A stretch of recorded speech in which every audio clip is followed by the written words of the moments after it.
Ayan, kayo na maganda. Well, ikaw na mag-video, nag-picture na. Okay, Jo Marie. Dali. Yun. Ano yung mga memories mo? Kasi yung hindi mo malilimutan kay ano? Yung first breakout role mo talaga, yung Marosa, kung saan naging best at nag-can kayo. Oo nga. Kayong mag-ina talagang maganda yung pinagsamahan nyo ron. Pinaka-core memory kay Ma'am Jacqueline. Yung gabi ng awards night, yung sa Cannes Film Festival. Kasi, bago kami pumunta dun sa awards night, natunugan na namin na mananalo yung pelikula. Pero, hindi namin alam na Best Actress Award. Ang kala namin, Best Screenplay. So, iba yung reactions. So, si Miss Jane talaga, wala siyang idea. At saka kami noon, parang, kumbaga, tinatamad na pumunta doon sa awards night for the experience lang. Tapos, nung tinawag yung pangalan, Jacqueline Jose pa yung pagkaka-pronounce hindi Jose. So parang, nalingat pa siya. Parang, ako ba yun? Kasi nga, iba yung experience. Tapos, lahat kami sumisigaw nun sa kanya. Tapos siya din, hindi makapaniwala. Naiiyak siya doon sa upuan. Hindi na kasi to kita doon sa mga clips doon sa sa YouTube Nasa stage na siya. Yung talagang yung nangyari. Yung talagang, hindi niya alam gagawin niya kung tatayo ba siya doon sa upuan niya. Tapos naiiyak na siya, niyayakap niya si Direk Brillante kung ano bang gagawin ko, akit ba ako doon, ganun. Tapos nagpapasama siya kay Direk Brillante. Samahan mo ako doon sa stage, hindi ko kaya mag-isa.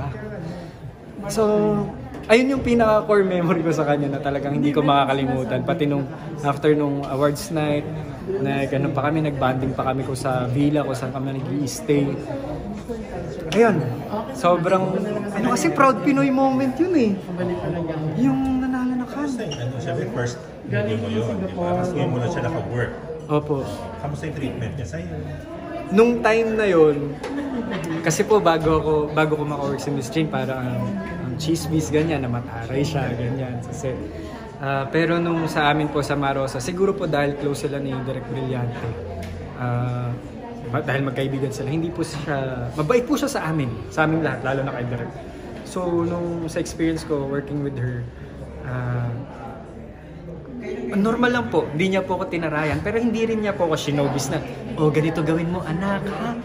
Ganito dapat. Hindi niya po ako ganun, hindi niya ako binaby. Normal na katrabaho lang, hindi rin niya ako minaliit. Lalo na't wala naman akong nagagawa pang pelikula ng mga time na yun.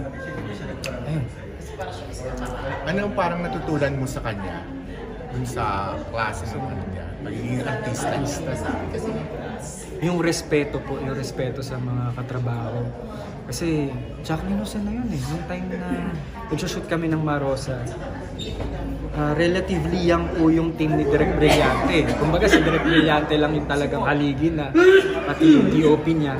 Pero yung iba pong staff niya, mga bata-bata rin po Pero hindi po siya, respeto lang po. Kahit na matagal na siya sa industriya, nire-respeto pa rin niya yung mga nakakasalamuhan, kahit baguhan yan. Hindi lang sa artista, yung mga sa staff po, pati crew. Mabait po siya.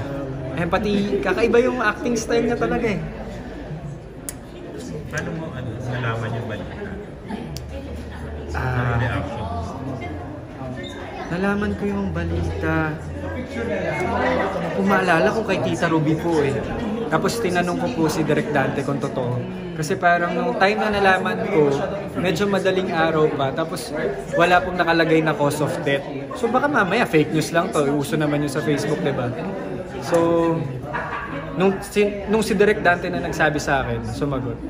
Oo, ayun na, ako na lang. Di po ako, nagulat nga ako Parang lakas-lakas pa niya Bata pa. Sa mga nanonood, meron bang personal na encounter na gawa siya sa'yo na in-advise, Jacqueline, pinagkatrabaho nasabi niya? Parang napakasimple lang po Parang nung day one namin. About po kasi sa acting, hindi about sa buhay. Ganyan. Parang sinabi lang niya sa akin, huwag kang kabahan. Ako lang to. Tapos sabi niya sa akin, gawin mo lang, simplehan mo lang. Parang hindi ko talaga makakalimutan yung tip niya sa acting, simplehan mo lang. Kasi ganun siya kumarte, di ba? Underacting talaga pero effective. Panalo nga siya sa Cannes Pati ngayon po kasi parang recently, mga past few months ago, pinanood ko ulit yung Marosa. Dati nung ginawa ko yung Marosa, bagito pa ako, wala naman talaga pa akong masyadong alam sa acting. Doon ko na-appreciate yung acting style niya, pati yung sinabi niya sa akin, oo nga no, hindi mo kailangan mag-OA, hindi mo kailangan mag-OA, basta totoo. Basta totoo. Nasabi ka sa'yo yun kasi na-intimidate ka sa kanya nung una?